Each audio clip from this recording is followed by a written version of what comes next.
Hello everyone and welcome back to another video.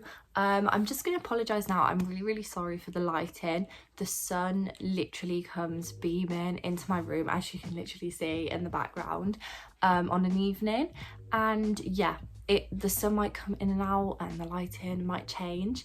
But hello if you're new. In this video we're going to be doing a what I wish I knew before year 13. If you are not new on this channel, you will know that I have literally just finished my A-level exams, and I did just do a video about my whole experience, how I felt every exam that I took. So if you're interested, feel free to go watch that. However, if you're starting year 13 in September, I feel like this video is going to be the perfect video for you, because I'm going to be talking you through 10 things that I wish I knew / advice that I kind of wish I got before I started year 13. But yeah, should we just get started? Okay, so my first thing is, do not underestimate how much of a jump that year 13 can be from year 12. Honestly, when I tell you, I really struggled going into year 13 because I thought it was going to be basically just similar sort of like content, similar sort of vibe to year 12, but just, I don't know, different. Like I was going to be learning different things. Let me tell you now, I really don't want to scare you, but it is not like that at all. The difficulty I found completely went through the roof, like beyond anything I ever imagined it to be. And because of this, if I had known this, I probably would have revised more through the summer. So as much as you guys deserve your break through this summer, you deserve to be enjoying life. Obviously, most of you would have just finished your AS levels. Yeah, please do not neglect the books this summer, because I promise you, you will get to year 13 and it will genuinely hit you like a brick. So I would say, I really don't want to scare you, but please do not underestimate the difficulty of year 13 content and how intense and how much pressurizing it can be over year 12.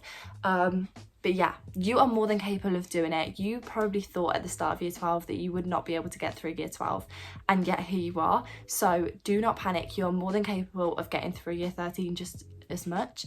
So yeah. Number 2 is plan your revision and stick to your plans. Most of my year 12, I didn't really plan what I was going to be revising. I kind of just woke up in the morning, thought day-to-day basis, oh, do you know what, when I get home from school, I'm probably going to just do a bit of biology revision. If you can, from September, start doing some sort of organisation or planning of how your revision is going to set out, because I promise you, if you make that goal, so let's say, for example, you're going to do 20 hours of revision a week, which, to be honest, it sounds like a lot, but isn't actually overly unrealistic. You need to try and plan out when you're going to do it and also what you're going to do, because more often than not, we tend to focus on the subjects that we care the most about or we enjoy the most, when in reality, you have 3 subjects, sometimes 4, and you need to work on those as equal as you possibly can. So I think plan your revision, whether you do this by like a daily to-do list or a weekly to-do list, or actually do a revision timetable. So yeah, honestly, if you can start revising early and also planning out your time and getting used to doing a load of revision earlier on, I promise you, by the time you get to like January, February, April time, March, April time, you will find your life 10 million times more easy. You'll probably find that you don't need to do as much revision and you're less stressed, you feel more prepared. So yeah, start revising early and start planning, organize your time, etc., because you will need to do it. Number 3 is honestly, this is something that I wish people told me. You need to be strategic with your UCAS application. Sometimes putting down the 5 unis that you have been longing to go to your whole life, sometimes that is just not a good thing to do. You really need to think about the grades that every uni offers, the acceptance rate, how hard it is to get into the uni, the application process, etc. It is so much information that you do need to consider, but there is tiny loopholes within every single uni's course description that you need to be looking at. I say this because There is a lot of students in my school, especially for medicine, who I think would have been getting an interview and getting offers if they just made the application a little bit more strategic. For example, putting 4 out of 5 unis on your list as like really competitive unis to get into are just not gonna be realistic, because you're probably not going to be guaranteed those. So do your research, obviously have your aspiration, put a uni down that you've always wanted to go to. Maybe it's like 1 or 2 grades higher than what you're kind of getting at the moment, to try and give yourself a bit of a goal. But don't make all 5 of your unis impossible to get into, especially like your 5th option should be one that you're like, you know that you're going to get an offer for, you know that you're going to get the grades for. But yeah, do not overlook what unis you put down on your application, because I promise you it makes a massive difference. People who end up with 5 offers in unis and courses that they absolutely have always wanted to do, for example like medicine, people who end up getting offers for medicine tend to have always put in the most strategic application. But yeah, like, it is what it is. Obviously listen to what you've always wanted to do and what you're passionate about, but I would say try your best to be as strategic as possible. Also on UCAS, number 4 is get your application in as early as you physically can. Now, the reason why I say this is, 1, even though the deadline is in January, for those of you who are not on early entry, I promise you, in January, the last thing you're going to want to be thinking about is your UCAS application, because January is when it gets heavy in year 13, because sometimes you'll be finishing your courses. Most schools, colleges, sixth forms do mocks, do your final set of mocks in January, and you're going to be wanting to rise for those more than filling out pesky details on a UCAS form. So I promise you, if you can get in your application November time if you're a January applicant, and September time if you're an October applicant, I promise you it will make you stand out so much better, and it's less stress. Most unis give out offers on a first come first term, no, what's it called, first come first serve, is that it? Yeah, first come first serve basis, in terms of like most unis do not wait until the actual final deadline to give out their offers. So let's say, for example, I put in my application in October because I was an early entry. I got my offer for like Leicester literally 2 weeks later, even though there was people applying to the same course at the same uni as me in the January and hadn't put their application in yet. So do not be surprised if you literally put your application in early. You probably are going to literally be getting offers the next couple of weeks, and I feel like it's so much easier for you to get those offers really quickly, because 1, they're going to process your application straight away, you're going to get your offer straight away, you're one of the first people to receive an offer for that uni, and 2, you have that already. You do not need to be panicking about that as you're leading up to mocks and exams. You've got your offers there. Number 5 is genuinely, oh, the lighting has gone really funny now, I'm so sorry. Hopefully that's a little bit better. I don't really know if that's any better, but number 5 is, honestly, past paper questions are your best friend. Okay, I don't really care what subjects you do. I know that for essay subjects it's a little bit harder to be doing like mark scheme answers, but I'm not even joking. You need to be doing every single set of past paper questions and past exam questions as you physically can. Like, I'm not even joking, okay? You need to ditch the flashcards, you need to ditch note writing, past paper questions. You should be doing as many as you possibly can for every mock, and by the end of your A-levels you should have run out. You should have actually run out to the point where you don't know what to do now because you've run out of past paper questions. I promise you, it is the best form of revision, that is active recall and testing your knowledge that you can do in your whole life. And if your subjects offer it, you need to be learning mark scheme answers, like mark scheme answers to the T. I honestly, if I were to genuinely give advice about how to get an A star, that would be my answer. You use past paper questions to death. Number 6 is use your time wisely leading up to Christmas. I think the best time for year 13 is between September and December, because it's less much on the work and your teachers tend to be a lot more available to give time to you. I feel like as you get more into like February, March time, it just becomes a lot more stressful for everyone, including your teachers. And I feel like teachers are less available, they're less willing to give up their time because they kind of want you to be more independent. So I feel like leading up to Christmas, it's time to crush any doubts you have on year one work. Anything you've come back in September to and you're still struggling on, you need to get help on that before Christmas. Same with any content you're learning. This is your last sort of chance, I think, to get like one-on-one time with your teachers. So yeah, I would really recommend you utilising all of the sort of resources that you have up to Christmas, because that is going to be the time that your teachers are probably going to be telling you this is the most important time of year 13, and I do agree. Okay, so number 7 is actually pretty similar, but use your support mechanisms. Like I would say year 13 mentally is really exhausting. I genuinely can't stress enough how I don't think I've ever had as many low points as I ever have for year 13. It is awful on the mental health, and I know that that is so daunting to tell you. Like, I feel like I'm telling you everything negative about year 13, but honestly, you have to not be scared to speak up to your teachers about whether you're feeling down or not. Same with your parents are always there through everything, but I promise you it is so important to be vocal about how you feel. It is a lot of stress, it is a lot, honestly.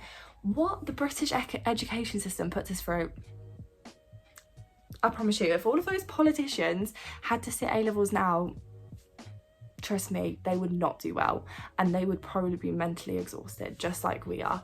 So yeah, it's very unfair, it's hard, it's difficult, but you can do it. And I feel like you just need to surround yourself with people who make you happy. If you're surrounded in a friendship group that doesn't make you happy, you need to leave. Like, you do need to leave. You need to think about yourself first and put yourself first, because at the end of the day, you're the one that's sitting your exams, not your teachers, not your friends, not your parents. You're the one that's sitting those exams, and so you need to make sure that you're, one, in the correct mindset to sit those exams, and two, you've maximized your knowledge to the full, like as much knowledge as you can physically remember and absorb. Number 8 is treat mocks seriously. However, they are not the be all or end all. Honestly, we got to January mocks and all of our teachers kept saying to us, what you get in these January marks will be what you get in the summer. And it made us all feel like absolute shit, to say the least, because if you did bad in an exam, it was actually so upsetting, because that's exactly what you left thinking you were going to get in the actually like end exams, which I feel like is a little bit unrealistic. However, you should take them seriously, because they are the best indication of how you are doing in this moment, not your classmates. You should not use it as a way to compare yourself to your other classmates. You need to be using it as an indication of where you are in your learning and in your studying. So yeah, please try to take them seriously, revise for them as much as you can. However, if you are really stressful, you have a bad day, do not leave that thinking that is it, that is what I'm going to get at my A-levels, because it is not true at all. Obviously, I'm literally sat here and I have no idea what I've got at my A-levels, because I mean, results day is literally not until like another 6 weeks. But I am confident to say that how I performed in my mocks was very different to how I performed in these A-levels, and I do think a lot of people would have felt the same in my class and in my year. So do not leave mocks absolutely kicking yourself and putting yourself down so much when it's really not necessary. Like, I promise you, mocks are not all that, like, at all. Number 9, honestly, this is going to be the most like weird one, but exams are so anticlimactic ever. Like, genuinely, that was the one thing I took from my exam experience, of how anticlimactic. Coming out of an exam and you're just like, I literally studied hours on end for 2 years for that paper, like that little piece of paper. I put in 2 years of effort for that. Are you joking me? Like, genuinely, that's how it feels. It feels so weird, because you have been building up for 2 years. You're going into your second year of learning every little detail about your subject, and you literally just spend like 2 hours in a sports hall for one exam, writing it out, and it is the most anticlimactic thing you'll ever experience in your whole life. And because of that, take breaks, let yourself relax, let yourself have a life-work balance, because I promise you, when you do get to exams, as long as you're not someone who has left your revision to the very, very last second, it will be a lot better for you. It will be a lot better experience. It is stressful, don't get me wrong. Actually sitting your exams is really stressful. It does get to you. However, you feel like you've just been doing it your whole life. Like, you feel so prepared for the moment, and you will come out of that exam and go, wow, that was 1/3 of my course completely done. Like, I don't ever have to think about that again, and it's just over, like, it's literally over like that quick.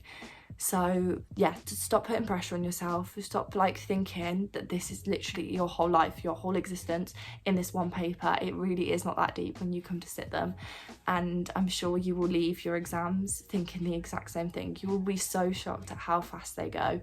And number 10 is trust yourself and pay attention to the things that you're struggling at. At the end of the day, we are independent people. We cannot have a teacher tell us what we should be doing and what we shouldn't be doing. And I think it's so important to listen to yourself about what you are strong at and what you're not strong at.